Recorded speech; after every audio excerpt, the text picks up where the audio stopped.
Nessa sessão, eu estarei focando em como a comunicação não violenta pode nos auxiliar no nosso esforço pela transformação. Em sessões anteriores, eu mostrei como essas transformações sociais podem ser usadas para nos comunicarmos com a gente mesmo.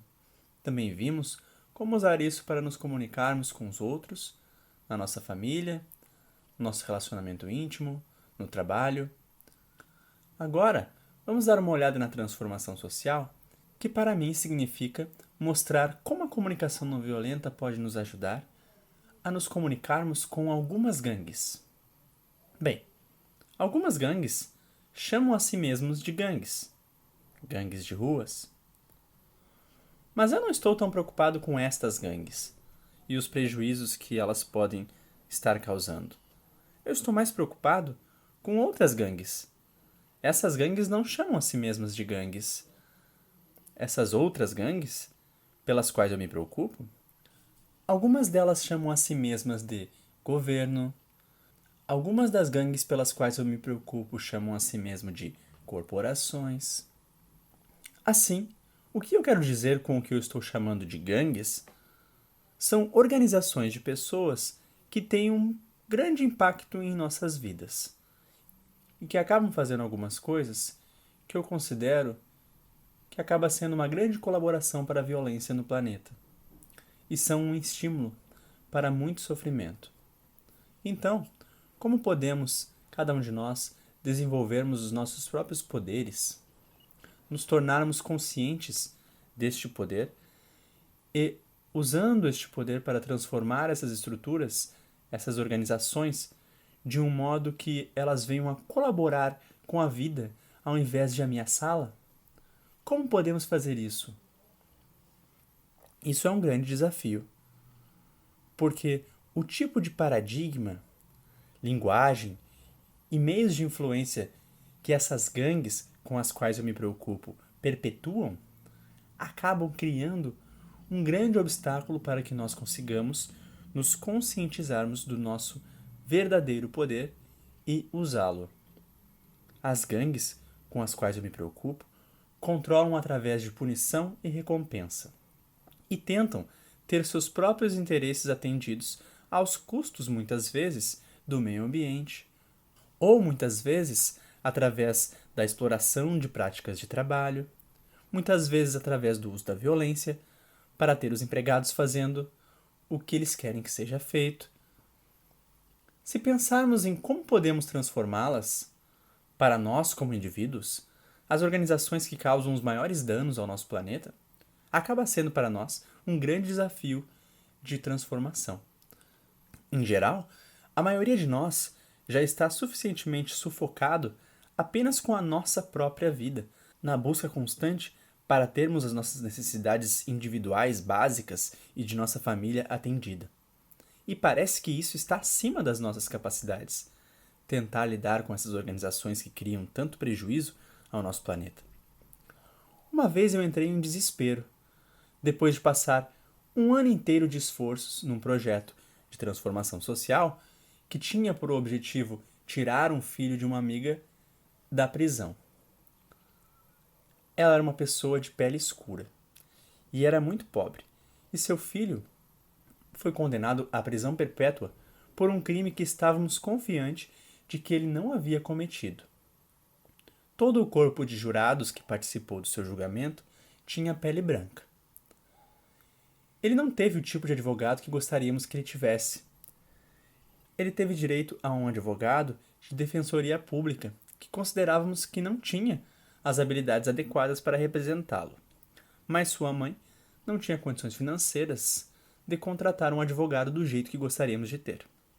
Então, meu projeto social daquele ano era de ajudar a minha amiga a tirar o seu filho da cadeia. Isso envolveu a minha participação em muitas reuniões com outras pessoas com esse objetivo.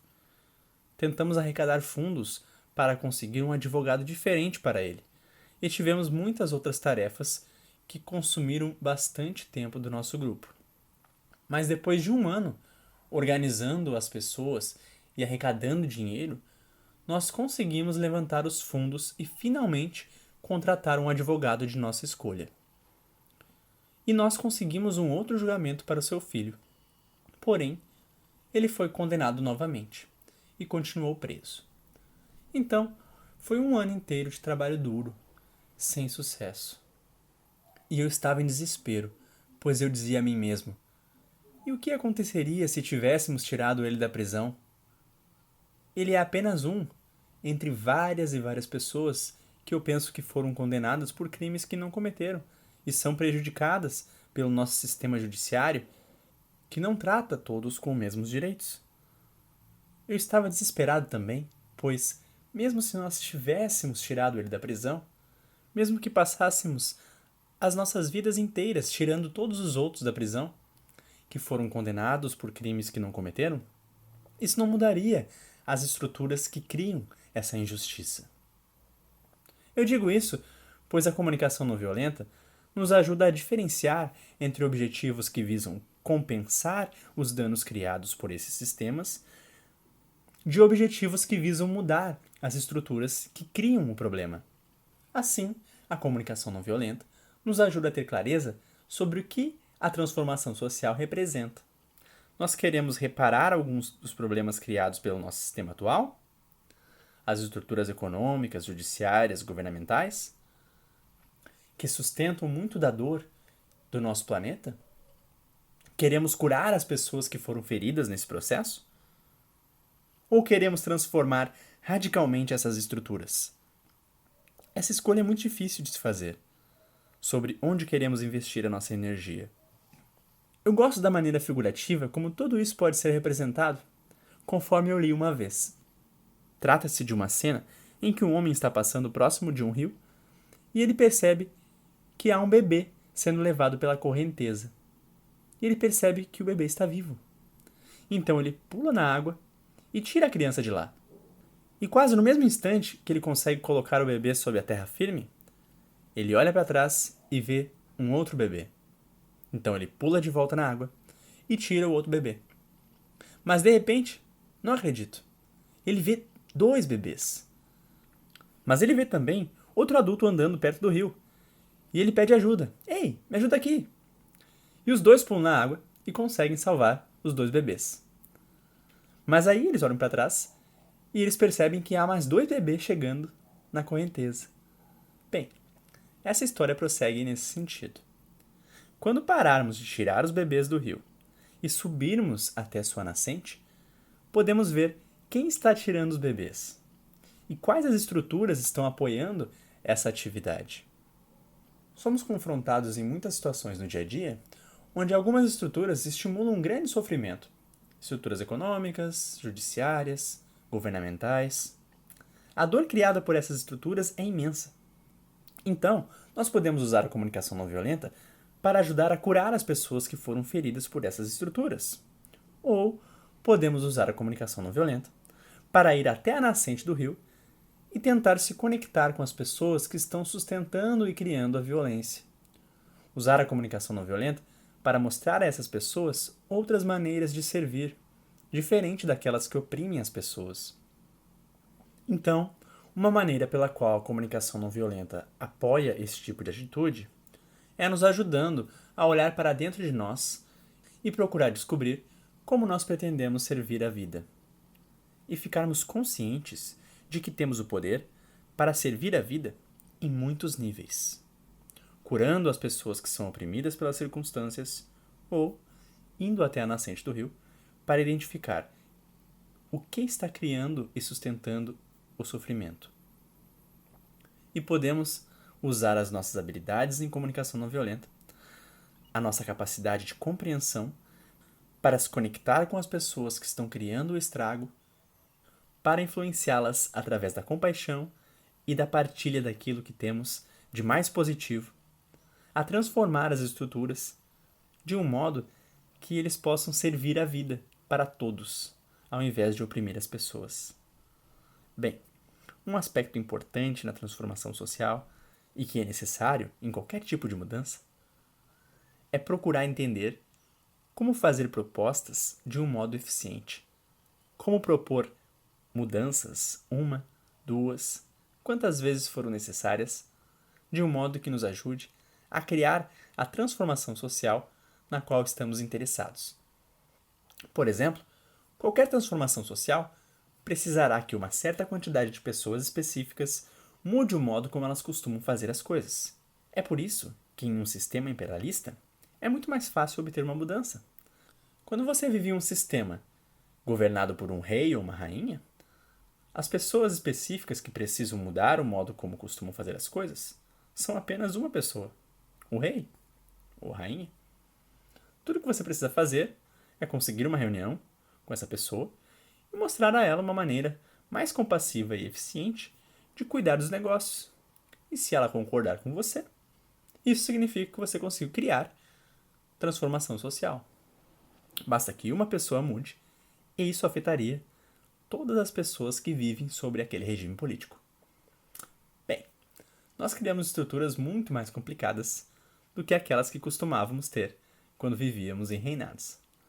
Hoje em dia, para que tenhamos sucesso em uma transformação social, normalmente poderíamos precisar nos esforçar para que, no mínimo, 51% das pessoas de um local votem diferente. Ou poderíamos precisar que uma quantidade mínima de pessoas em um comitê votem a favor de algo que desejamos. Este comitê poderia estar relacionado ao governo, tendo poder suficiente para fazer algo que desejamos que seja feito. Então, talvez, 4 dos 7 membros desse comitê precisaria acolher a nossa maneira de pensar. Assim, poderíamos promover uma grande transformação social. Então, independente de precisarmos do apoio de 51% de uma população, ou de uma pessoa que exerce maior poder, ou de a maioria em um comitê, a transformação social envolve a promoção de uma conscientização de que há outras maneiras para se fazer as coisas, além da que essas pessoas costumam escolher fazer. Isso se quisermos promover uma transformação social não violenta. Queremos que essa transformação ocorra através de uma mudança de postura voluntária de uma massa crítica de pessoas da sociedade. E é claro que uma transformação social através da violência basicamente tentaria remover a pessoa que está exercendo a função de maior poder, colocando outra pessoa no seu lugar. Agora, para exercitarmos os nossos poderes de transformação social usando a comunicação não violenta para influenciar positivamente pessoas chaves, precisamos ter acesso a essas pessoas. E obter esse acesso também é uma boa maneira de exercitarmos as nossas habilidades de transformação social. Para conseguirmos acessar essas pessoas chaves com as quais queremos nos comunicar, nós podemos precisar influenciar pessoas que têm o poder de nos dar este acesso. Pode ser que precisemos de uma equipe muito competente e grande trabalhando conosco para realizar essa conscientização e transformação que estamos buscando. Então, precisaremos usar a comunicação não violenta para organizar um grupo de pessoas que compartilham da nossa perspectiva.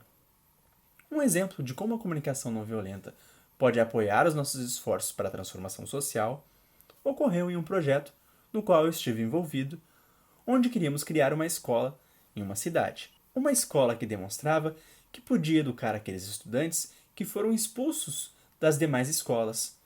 Queríamos mostrar que se nós compreendêssemos esses estudantes e compreendêssemos as suas necessidades, nós poderíamos criar uma estrutura escolar na qual eles poderiam aprender tão bem quanto os demais estudantes. E eles poderiam aprender através de meios menos violentos daqueles que são vistos em muitas escolas. Entretanto, essa escola requeria muita cooperação da nossa parte para que fosse criada. Nós precisávamos, em primeiro lugar, encontrar pessoas para trabalhar conosco neste projeto. Precisávamos encontrar algumas pessoas que gostariam de dar aula nessas escolas e depois tínhamos de treiná-los. Precisávamos encontrar um edifício onde iríamos ter a base física da escola. Nós precisávamos encontrar pessoas que sabiam como pesquisar a eficiência da escola, pois parte do nosso projeto de transformação social seria mostrar às demais escolas públicas daquela região como escolas como essas poderiam ser criadas, e gostaríamos de usá-la como uma escola modelo. Então, iríamos precisar de pessoas para fazer pesquisas para mostrar como as metas acadêmicas poderiam ser atingidas concomitantemente com uma redução na violência. Isso requeria fazer muitas propostas, muitos pedidos, falar com muitas pessoas e explicar a elas sobre o projeto e ver se poderíamos influenciá-las positivamente para juntarem-se a nós. Agora, um dos ingredientes essenciais desse projeto era obter dinheiro suficiente para fazer todo esse trabalho, e nós estávamos tendo bastante dificuldade com isso. Eu era um dos membros desse projeto de transformação social, e além de mim haviam também alguns membros de gangues de rua trabalhando na equipe, um grupo chamado The Zulu 1200s. E um dos membros mais influentes dessa gangue era um cavalheiro chamado El Chappelle. Um dia, nós estávamos conversando sobre este trabalho de transformação social e estávamos falando o quanto nos sentíamos desencorajados, pois precisávamos de $50.000 para realizar este projeto, e nós certamente não tínhamos aquele dinheiro. Naquele tempo, nós já estávamos desesperados o suficiente em relação ao dinheiro para as coisas mais simples como as nossas necessidades de sustento da nossa própria família. Então, o líder da gangue disse para mim: "Ei, você não conhece ninguém que dá dinheiro para os outros?" Ele estava se referindo a alguma fundação, e ele sabia que eu havia dado alguns treinamentos a alguns gerentes de uma fundação. Eu disse: "Sim, eu trabalhei em uma fundação." E ele disse: "Bom, vamos lá pegar o dinheiro." E eu disse: "Oh, eu gostaria que fosse fácil assim. Para conseguir dinheiro daquela fundação, você precisaria escrever uma proposta de projeto. E você precisaria saber como escrever um projeto. E eu não tenho certeza se temos os recursos para fazer isso agora. Isso também leva bastante tempo. E pelo que eu soube, o período de inscrição de projetos está fechado por agora. E só vai abrir de novo daqui a alguns meses." E ele disse: essa é a sua maneira de fazer as coisas. Você conseguiria arranjar uma reunião com eles?" E eu disse: eu acho que eu consigo marcar uma reunião, sim." E ele disse: "Legal, vamos lá, então." E pegamos o dinheiro. E eu disse: peraí, não é tão fácil assim." E ele disse: "Você cuida de marcar a reunião e deixa que eu resolvo o resto." E eu perguntei: "Mas o que você faria se eu conseguisse uma reunião?" E ele disse: "Deixa que eu resolvo." Então, eu liguei para a fundação e a secretária que atendeu a ligação me reconheceu do tempo que eu estive lá fazendo alguns treinamentos com eles. E eu solicitei uma reunião com o diretor. E ela disse: "Bem, Dr. Rosenberg, você sabe o quanto o diretor é ocupado, mas eu irei perguntar se ele pode arrumar um tempo para encontrar você e te ligo de volta." E ela me ligou de volta, mais ou menos uma hora depois, e disse: "Ele tem 30 minutos hoje pela tarde, num período entre dois compromissos." E ele disse que gostaria de encontrá-lo para conversarem. Eu agradeci pela ajuda, então eu disse ao meu colega El Chappelle: "Eu consegui a reunião. Nós temos 30 minutos com ele. Mas o que você irá fazer? O que você pretende dizer neste tempo?" E ele disse: "Deixa que eu resolvo." Então, fomos até lá. E assim que fomos acompanhados até o seu escritório, eu, elegantemente, apresentei um ao outro. Eu disse: "Dr. Jim Twelk, presidente da fundação, eu gostaria de apresentar a você o meu colega El Chappelle. El Chappelle, este é o Dr. Schwelk." E assim que eles apertaram as mãos, ele disse: "Onde está o dinheiro, brother?" Eu fiquei tão embaraçado e desconfortável. Eu não sabia o que fazer naquele momento. Muito menos o líder da fundação. Este não é um modo usual como as pessoas costumam cumprimentar ele, dizendo: "Onde está o dinheiro, brother?" Mas ele meio que riu e foi muito agradável, respondendo: "Que dinheiro?" E Al Chappelle disse: "O dinheiro para a escola divertida." Escola Divertida era o nome da escola que estávamos tentando criar. E o presidente da fundação perguntou: "O que é Escola Divertida?" E Al Chappelle respondeu: É a escola onde nós queremos mostrar que crianças que são expulsas de outras escolas podem aprender se forem ensinadas diferente. E o presidente da fundação perguntou: como essa escola se difere das demais? E Chappelle começou a explicar. Então observe o que Chappelle fez nessa situação. Ao invés de chegar lá e gastar o nosso tempo precioso com um monte de conversa tentando explicar para o presidente da fundação quais as vantagens da nossa escola, por que queremos criá-la, por que gostamos dela, ele introduziu o diálogo com apenas poucas palavras. Onde está o dinheiro? E isso deu a oportunidade para outra pessoa perguntar o que ele precisava saber para decidir se ele ia nos dar o que fomos buscar. Saímos de lá com US$ 50.000. E eu tenho usado esses princípios em projetos de transformações sociais desde então. Como ser bem claro, bem rápido sobre o que queremos, de modo a estimular um diálogo. Um diálogo no qual o outro lado pode descobrir rapidamente o que ele precisa saber para decidir se ele irá nos apoiar ou não. Usar o tempo precioso desta maneira aumenta as chances de que nós consigamos nos conectar de alguma forma e obter o que necessitamos para os nossos esforços de transformação social. Mesmo que não consigamos o que queríamos. Quando usamos o tempo dessa maneira, nós podemos aprender até mesmo através de uma resposta negativa, no caso da pessoa decidir não nos apoiar. O que está criando um obstáculo para que essa pessoa se sinta interessada em apoiar nosso projeto? E isso acaba nos ajudando nos esforços seguintes. Então, a comunicação não violenta pode ser muito útil para nós, pois ela nos ajuda a sermos bem claros, bem rápido, sobre quais são os nossos atuais pedidos e propostas que queremos fazer a outra pessoa, ao invés de irmos apenas tentando obter o seu apoio através de algum tipo de convencimento. A comunicação não violenta nos ajuda a criar um diálogo rápido, no qual a pessoa tem a oportunidade de perguntar o que precisa saber para decidir se eles irão nos dar aquilo que fomos buscar. Agora, algumas vezes, em esforços para transformações sociais, o uso da força pode ser necessário para nos proteger do que vemos as organizações fazendo.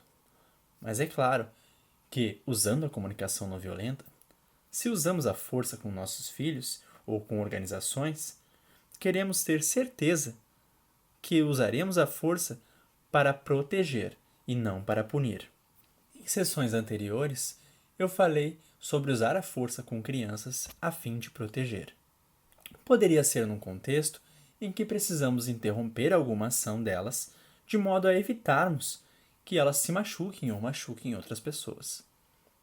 Mas nós fazemos essa intervenção não com a intenção de puni-las, mas apenas de interromper um comportamento pelo qual nós estamos preocupados, até que possamos nos comunicar com a criança, visando encontrar uma maneira mais efetiva de atender às suas necessidades e às nossas. Bem, o mesmo contexto de uso da força com o intuito da proteção pode ser usado em transformações sociais.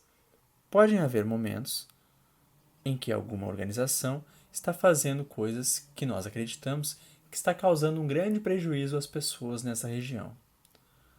Quando nós temos a esperança de que conseguiremos nos comunicar com as pessoas que têm o poder para mudar aquele problema, se nós conseguirmos nos reunirmos com eles, podemos ajudá-los a enxergar o prejuízo que aquelas estratégias estão causando e podemos ajudá-los a encontrar outras maneiras de terem suas necessidades atendidas e as nossas também. Mas eles podem não estar dispostos a nos dar este acesso para nos comunicarmos com eles. Então essa poderia ser uma situação onde nós escolheríamos usar a força para a proteção. Agora, o uso da força para a proteção difere do uso da força para a punição no nosso modo de pensar e na intenção por trás das nossas estratégias.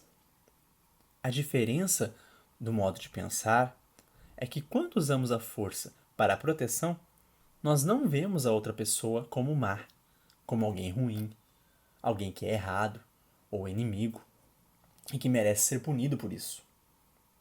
O nosso foco está em como nós podemos interromper a atitude que está criando o prejuízo sem ser violento durante esse processo. Portanto, nosso pensamento não está no quão má a pessoa é que está causando o prejuízo. Nosso pensamento está focado em como nós gostaríamos de proteger a vida. Isso significa que a nossa intenção não é a de punir a pessoa que está envolvida na ação que está nos deixando tristes. A nossa intenção é simplesmente interromper a continuidade dessa atitude, até que tenhamos acesso às pessoas para que possamos resolver as nossas diferenças com elas, procurando descobrir que ações transformadoras podem ser feitas de boa vontade que atendam à necessidade de todos. Por exemplo, eu estava trabalhando com alguns pais em uma escola de uma cidade e eles eram pais de pessoas que eram minoria social.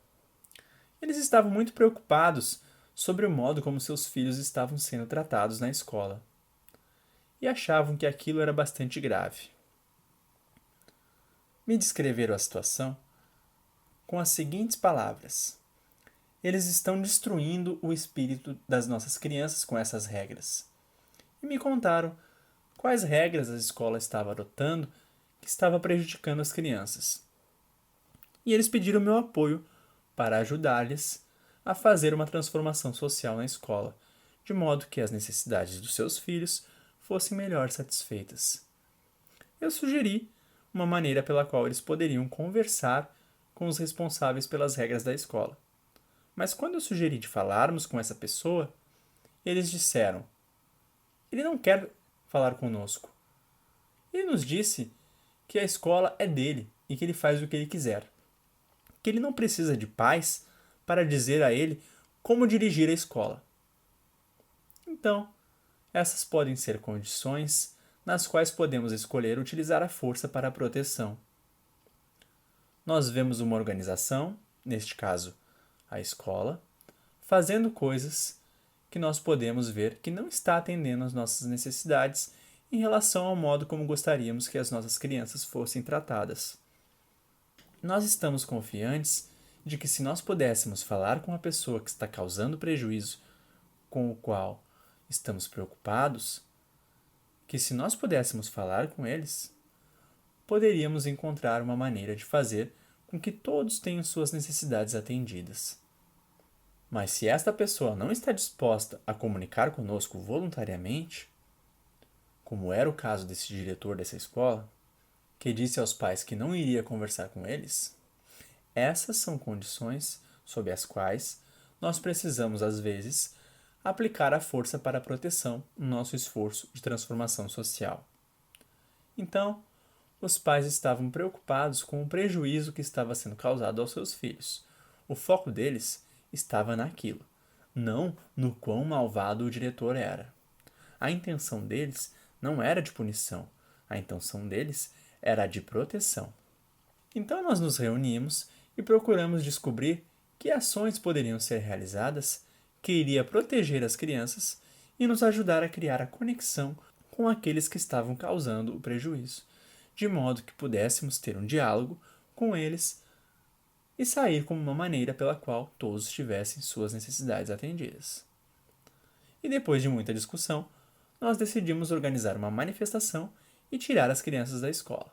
Fazendo isso, nós estaríamos protegendo as crianças de continuarem sofrendo os prejuízos que estavam sofrendo na escola. O propósito em fazer isso não era o de punir qualquer pessoa, mas puramente o de proteger os seus filhos até que eles pudessem ter uma reunião com as pessoas da escola que eles tinham a esperança que terminariam modificando alguns procedimentos da escola que eles consideravam que estavam prejudicando as crianças.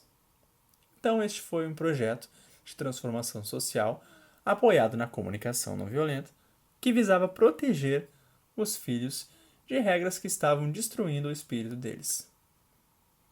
Isso foi feito sem nenhuma imagem de inimigo das pessoas que estavam fazendo isso.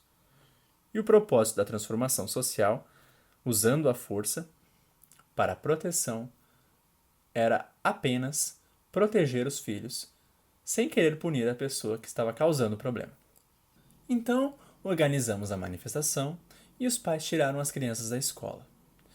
E eles fizeram uma passeata do lado de fora da escola com cartazes que comunicavam suas necessidades e sua intenção. Eu ajudei a modificar alguns dos cartazes que diziam coisas que implicavam erro da parte dos administradores da escola. E mostrei a eles que nós teríamos uma comunicação mais efetiva se utilizássemos cartazes que comunicassem puramente as nossas necessidades e nossas intenções, evitando qualquer tipo de afirmação que implicasse que enxergávamos as pessoas da escola como más ou erradas. E o projeto foi bem sucedido, ajudando para que os pais finalmente tivessem uma oportunidade de comunicação com as autoridades, para que tivessem suas necessidades compreendidas e procurassem uma maneira de mudar as regras de um modo que eles achassem que seus filhos estariam melhor protegidos. Agora, para chegarmos até este nível de transformação social, onde nós não vemos as pessoas que interferem para que as nossas necessidades sejam atendidas como más, para chegarmos nesse nível de transformação com essa energia, requer que utilizemos algum tempo fazendo um trabalho desesperador. Trabalho desesperador é uma expressão utilizada pela pesquisadora Joanna Macy, que nos ajuda a lidar com o sofrimento que estamos sentindo como resultado do que está acontecendo. Nós transformamos a sensação de impotência em desespero. Isso nos ajuda a chegar a um tipo de transformação consciencial que sustenta os nossos esforços para promover transformações sociais e modifica a nossa maneira de conceber a realidade, ou seja, o nosso paradigma pessoal. É uma transformação consciencial que modifica o nosso paradigma social de modo que somos energizados pela compreensão de como a vida pode ser melhor servida de outras maneiras. E percebemos o quão prazeroso e satisfatório isso pode ser. Ao invés de sermos motivados por raiva ou por um sentimento de superioridade em relação às pessoas que estão criando as estruturas em que vivemos. Quando nós alcançarmos essa transformação no nosso paradigma pessoal, precisamos integrá-lo à nossa compreensão política. Precisamos realmente entender como essas estruturas funcionam nos oprimindo. Porém, precisamos tomarmos cuidado com o tipo de paradigma que nos leva a apenas procurar a atitude correta dentro de nós mesmos, que nos ajuda a vivermos mais alegres e espiritualizados em um mundo repleto de violência, através da crença de que, se simplesmente conseguirmos transformarmos a nós mesmos, a energia que irá radiar da gente realizará sozinha a transformação de que precisamos. Eu estou convencido de que precisamos de mais do que apenas esse tipo de espiritualidade. Precisamos de um paradigma pessoal que não apenas nos ajuda a transcender o nosso sentimento de superioridade, a nossa raiva, mas que seja integrada com uma compreensão real do que está criando a violência e que nos mobilize a criar as mudanças. Isso está além da crença de que, se nós nos purificarmos apenas, a energia que flui através de nós será o suficiente para que a transformação ocorra. Precisamos participar fisicamente de maneira ativa nessa transformação social. Um dos meus objetivos de transformação social dos últimos anos tem sido fazer o que eu puder para contribuir para a transformação social do nosso sistema judiciário, de um baseado no conceito da justiça retributiva para outro baseado no conceito de justiça restaurativa. Nosso sistema judiciário atual, retributivo, é embasado em um tipo de paradigma pelo qual me preocupo bastante a respeito, que eu penso que colabora em grande parte para a violência do nosso planeta. Eu falei a respeito disso nas sessões anteriores. Eu estou falando a respeito destes pressupostos que são baseados na ideia de que há algumas pessoas superiores que sabem o que é certo e que, na base dos seus julgamentos, têm o direito de punir ou recompensar outras pessoas.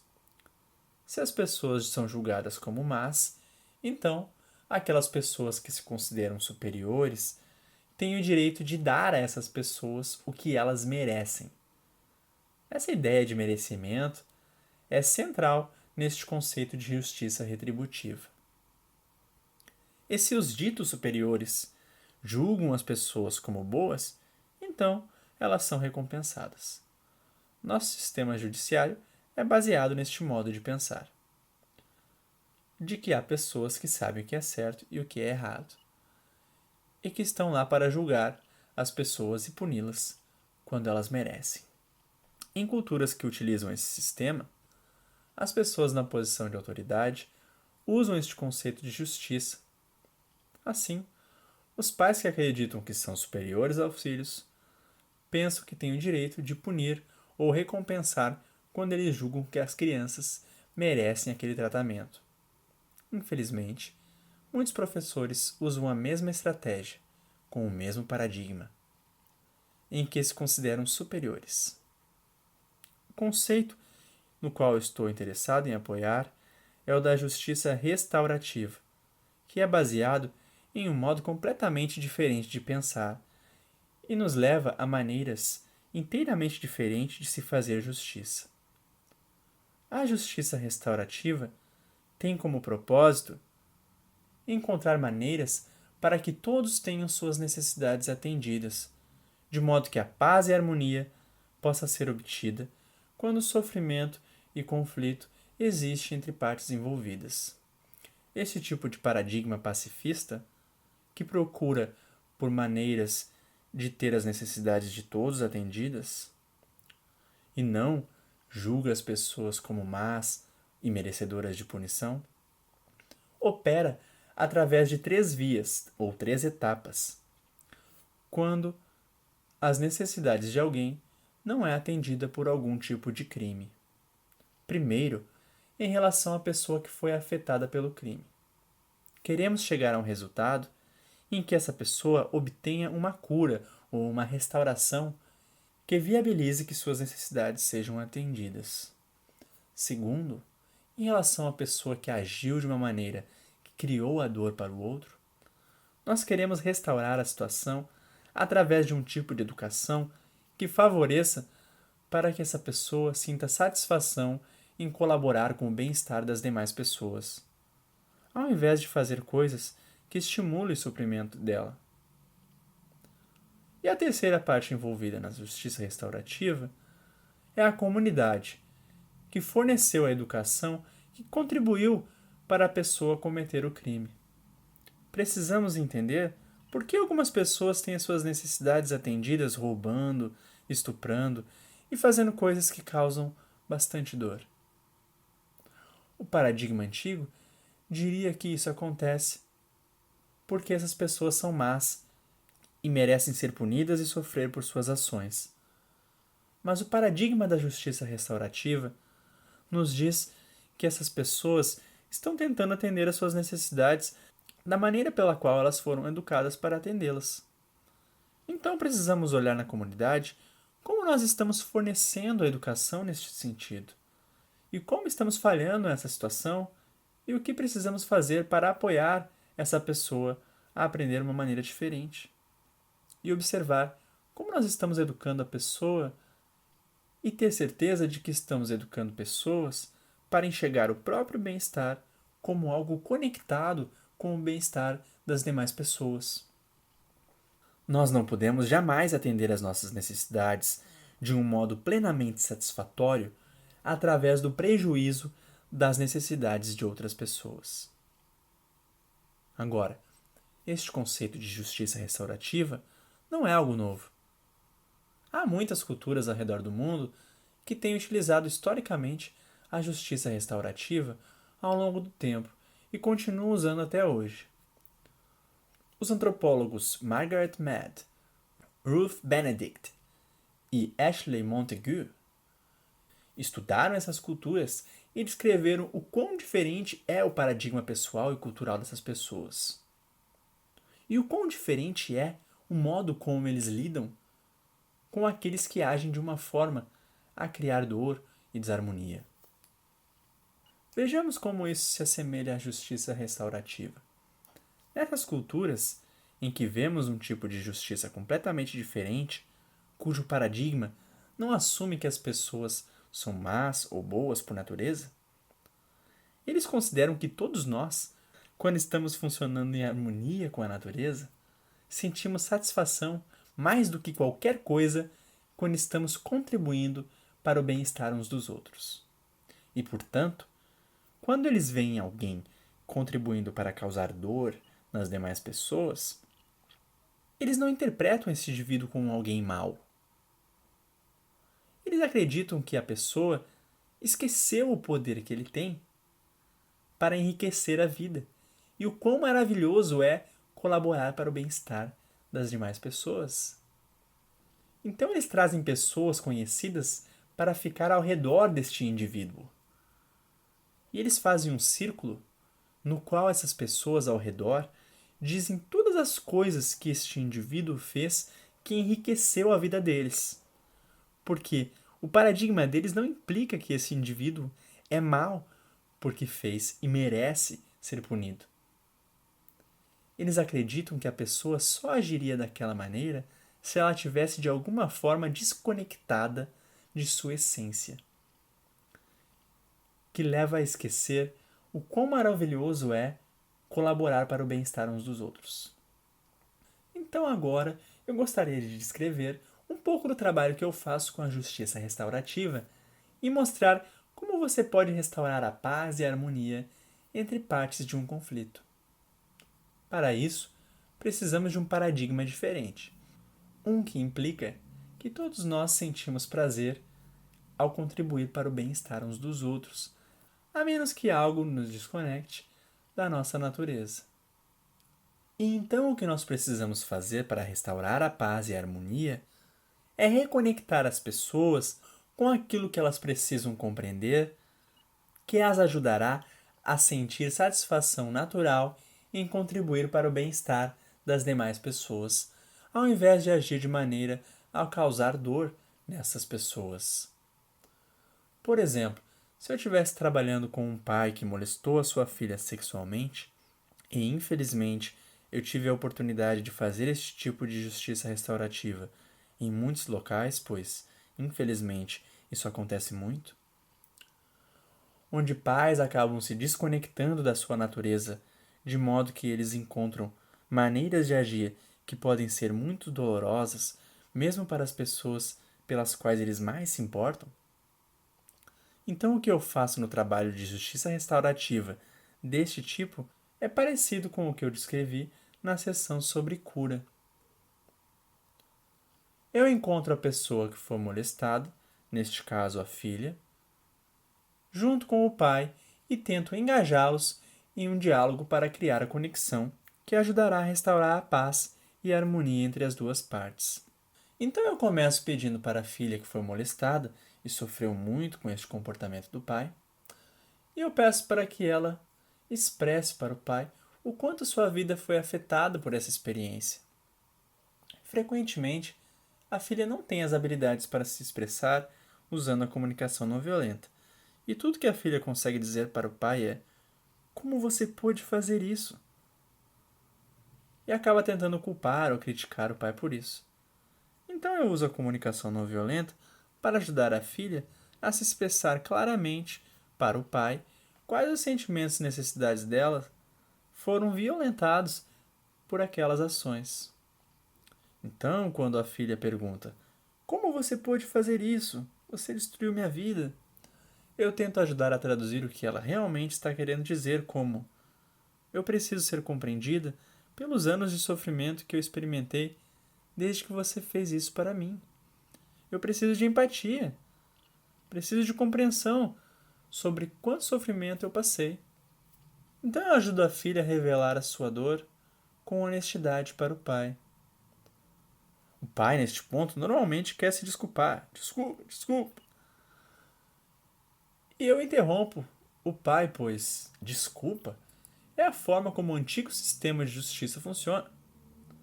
É parte do sistema de justiça que tenta fazer as pessoas penitentes pelo que elas fizeram, sendo culpadas pelo que fizeram, fazendo elas se odiarem pelo que fizeram. E a ideia é que, se eles se sentem culpados o suficiente, são penitentes e sofrem por isso, eles podem ser perdoados. Nós queremos substituir este conceito na justiça restaurativa. Não com desculpas, mas com luto sincero, de acordo com aquilo que eu descrevi nas sessões anteriores. Então eu ajudo o pai a aprofundar e expressar como ele se sente quando ele percebe a sua filha agindo dessa maneira. Mas antes de fazer isso, eu me certifico de que ele realmente conseguiu fazer empatia com a dor dela. Então, com a minha ajuda, eu o ajudo a repetir o enorme sofrimento pelo qual ela passou, as necessidades delas que não foram atendidas por aquele comportamento. Aí, quando ela se sente completamente compreendida por ele, eu o ajudo a olhar para dentro de si e expressar o luto pelo que ele fez. Depois que ele expressou o luto, eu o ajudo a deixar bem claro o que ele estava vivenciando quando ele fez aquilo para a filha, que estimulou tanto sofrimento para ela. E em linguagem não violenta, eu o ajudo a identificar o que ele estava sentindo quando ele fez aquilo e quais eram as necessidades que ele estava tentando atender quando agiu daquela maneira. Depois que ele atingiu este nível de compreensão, eu ajudo a filha a empatizar com ele e ver o que ele estava vivenciando quando fez aquilo. Quando essa conexão é estabelecida, quando a filha se sente completamente compreendida pelo pai e quando o que o pai estava vivenciando é completamente compreendido pela filha, nós podemos então ir para um próximo passo da justiça restaurativa, para procurarmos o que mais pode ser feito para restaurar a paz e a harmonia. Na minha experiência, com frequência, apenas a empatia que teve o seu lugar quando o pai empatizou com o sofrimento da filha e quando a filha empatizou com o que o pai estava vivenciando na época, isso por si só já promove a maior parte da cura. Mas em outros trabalhos de justiça restaurativa, pode ser que a casa de uma pessoa tenha sido destruída por alguém com raiva no local. Neste caso, depois de ajudarmos cada lado a receber as necessidades uns dos outros com empatia, pode haver a necessidade de que mais algumas coisas sejam feitas para que a restauração seja justa. A pessoa cuja casa foi destruída, neste exemplo, pode requerer ajuda para reconstruir a casa e obter suporte financeiro para isso. Mas o que quer que seja determinado, ocorre por meio de um acordo aceito por ambas as partes, pois todos têm a consciência de que a intenção que temos é a de restauração da paz e da harmonia, e não a de punir a pessoa má no modo como ela merece ser punida. A sessão 8 do curso Comunicação Não Violenta com Marshall Rosenberg foi concluída. Nosso programa continua com a sessão 9.